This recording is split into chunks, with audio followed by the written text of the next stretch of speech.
Hey guys, today I'm going to be talking about Wonder Woman, and I'm just going to talk about both of them together, because I feel like they both, uh, like to compare them, you're going to see the good and the bad in both of them if you compare them.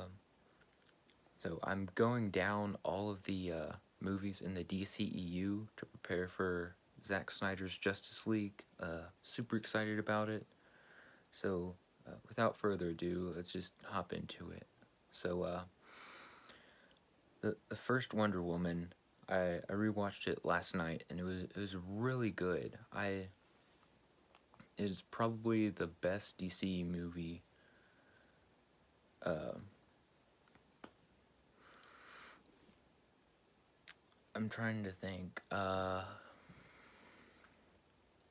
I remember I really liked Aquaman, so it's gonna be interesting to see how it compares to Wonder Woman 2017. I think that was when it came out.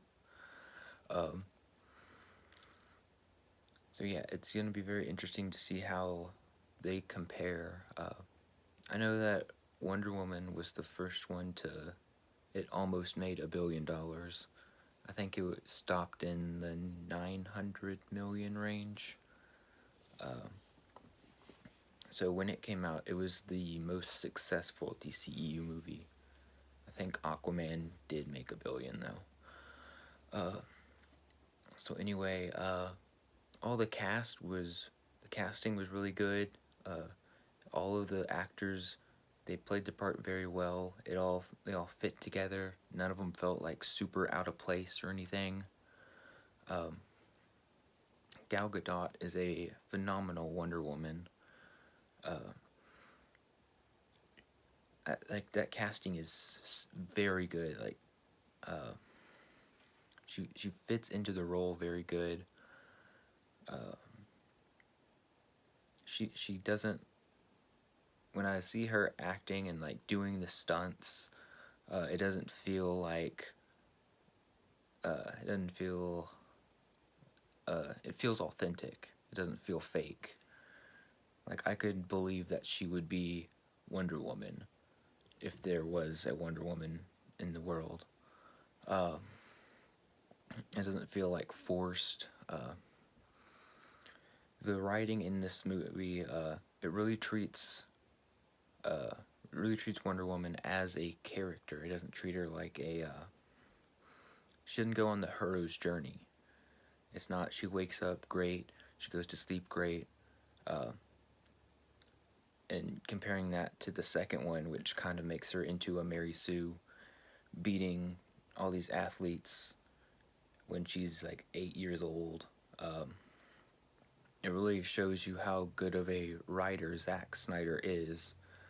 The first two acts of the first movie are great, and it's last like 30 minutes. It kind of, ooh, excuse me. It kind of like changes its like theme. Like it doesn't know what it wants to do. It wants to have its cake and eat it too. On the way for her to find Ares, she doesn't. She's like so focused on finding him that like she thinks that's the only cause of the war, and that all the Germans are under his control. And she's like, I have to kill him. I have to kill him. I have to kill him. But the rest of the people in her group are like, well, is Ares even real? Like, is he still alive? So there's that big conflict of is how much is human nature in that how much human nature is this whole war. And by the way, I think that World War I is a great way to introduce the character because it's such an underrated thing. Like there's been like 1,000 World War II movies and they use that as like the backdrop, but not a lot of them have used World War I. So I think it was very interesting that they chose to use a different world war. But there is this big thing like, does Ares even exist right now? Like, is he actually doing anything to cause the war? And then there at the very end, um, Wonder Woman and Chris Pine, I can't think of his character's name. They're talking, and I'm trying to think of the line. It's maybe we don't deserve to be saved, but it's not always about deserve. It's about what's right, and that's like that's a huge like good message. It's a very uh, interesting concept to introduce because she's been so focused on trying to find Ares that she thinks is the cause of this whole war, and then it just isn't. It isn't something tangible. Um, but then they want to have their big CGI fight as well. So she kills the general, and then Ares shows up. Um, it still works pretty well. It loses its like huge impact into what the audience is supposed to feel. Um, I don't know how much. I mean, we don't know how much Zack Snyder wrote that, how much Patty Jenkins, I think she had some input into it, and how much Warner Brothers does, because they were infamous for trying to change movies um, and like halting productions of projects and this and that. Uh, but Wonder Woman still has good feet to stand on. Um, Directing was pretty good. Comparing that to Wonder Woman 1984, it they're both like decently well directed. I think that Patty Jenkins is better behind the camera, but not directing the actors, because you see a big change from the first to the second, but there's still like the camera work is still very good, cinematography very good. Uh, the this, so the first Wonder Woman, I'm gonna close out in the first one before I move on. I really liked it, very good. Would watch again. It's probably like an 8 out of 10. Uh, it gets the message across. It gets uh, the like woke Hollywood message of like inclusion and all that across without it being like pandering. It just does it. It doesn't say like, "Oh, come look at me. I'm showing off a woman doing hero stuff." It just says, "Hey, this is a hero that is a woman." And then it does it. It is very it's a very good movie. So yeah, like 8 out of 10. Should definitely go watch it.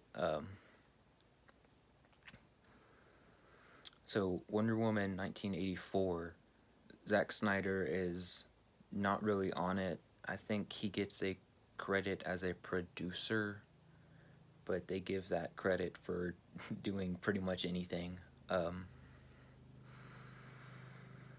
You can see that Zack Snyder wrote the first one compared to what the second one does. The second, or yeah, the second movie, it just doesn't make sense.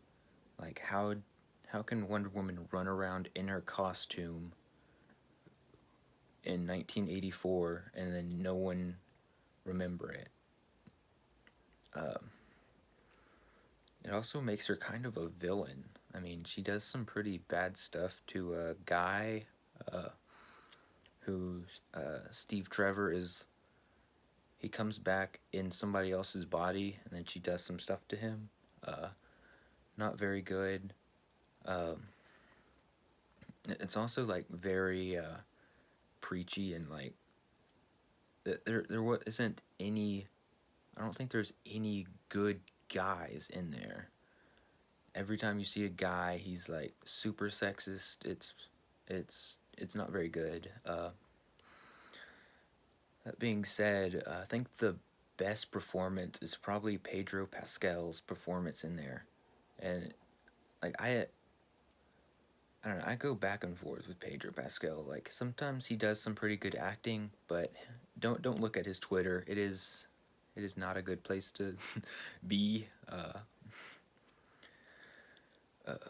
but he does a pretty good job, and the marketing for this movie is saying that he's supposed to be a Trump-esque character, uh, and I don't really see that. There is a well, I see what they were trying to do, but they end up making him sympathetic. So I don't know what they were trying to do. Um, there's like one moment where he's like whining to a investor, and he's like, "I'm not a fraud. I'm not." And he says something like that. He does end up building a wall in Saudi Arabia, I think, or Egypt, or something like that. So maybe that's what they were talking about. But the whole thing about him becoming a wish stone, it doesn't make a lot of sense. Uh, but there's just some good themes in there, but that doesn't make it. That doesn't support a whole movie. Like there's not any good motivations.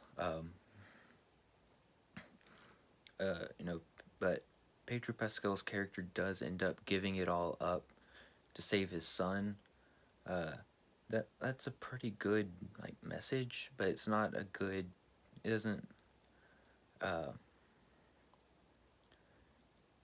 it just doesn't line up with the rest of the movie. There's also the theme of Wonder Woman has to give up Steve Trevor so that she can get all of her power back.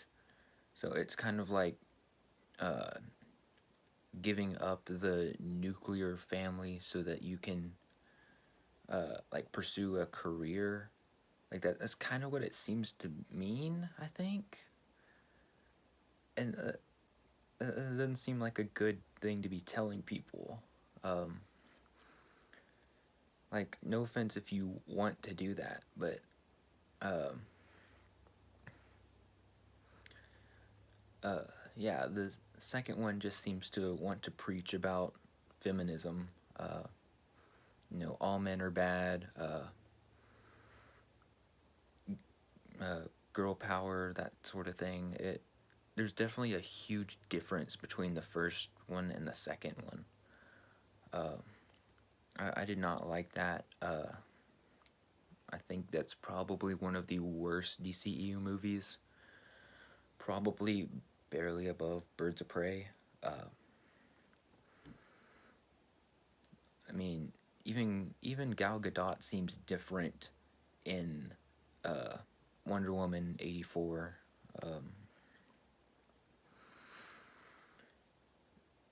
I did not like this movie at all. I would say like a 4 out of 10. Uh, it's not worth your time. Uh, yeah, I mean, I that's all I gotta say about that one. So, if you're gonna watch a movie, watch Wonder Woman, the first one, 2017. Don't watch Wonder Woman 1984. It is not worth your time. Uh, Let me know what you think down below. Have you seen either one? Which one's better? Did I miss anything?